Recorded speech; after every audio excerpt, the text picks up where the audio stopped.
Happy holidays, folks. We're back with another Christmas music reaction, and we're returning to Cyndi Lauper's 1998 Merry Christmas, Have a Nice Life album. Thank you again to Seb and to all those who commented on the first reaction. And indeed, a few folks commented about the quality of the album. Someone mentioned that the Have a Nice Life part is sort of directed at the music industry who had, repeatedly tried to write her off and so on, so I was intrigued by that. But yes, I enjoyed her version of I Saw Three Ships. Looking forward to hearing more. And indeed, I didn't get to it. I was trying to get back to the regular Cyndi deep dive in this batch. And after tonight, I'm going to focus on holiday reactions for the next 2 to 3 weeks, which if you're watching this, you're probably cool with. I know some people it's not their cup of tea, and in that regard, or in those cases, I beg for your patience, and when we get to early January, I will return to the regular series of reactions. But yes, I am not only keen to hear more from Cyndi in her holiday album here, but we will try to get back to Cyndi's regular deep dive as soon as we come back in January.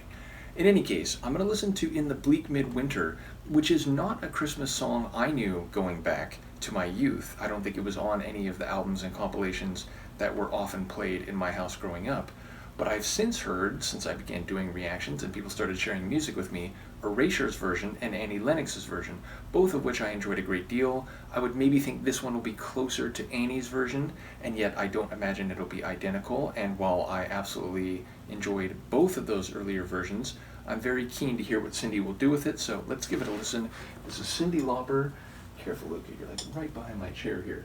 And her version of In the Bleak Midwinter from her 1998 album Merry Christmas, Have a Nice Life.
gorgeous, very tender, a bit of a Celtic flavor. I think the flute was responsible for that, but also I think there were pipes, but they were like droning basically, or mostly.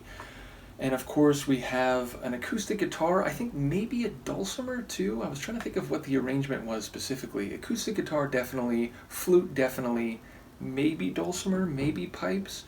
But Cyndi's voice is really the star here, and she's singing softer and more tenderly than we often hear her. Now, I've heard her sing with a more gentle and soft air, often in songs from her regular catalog, where she, is singing about melancholic feelings, or at least, emotional challenges and so on. But here, again, it's very sweet, it's elegant, it's tender.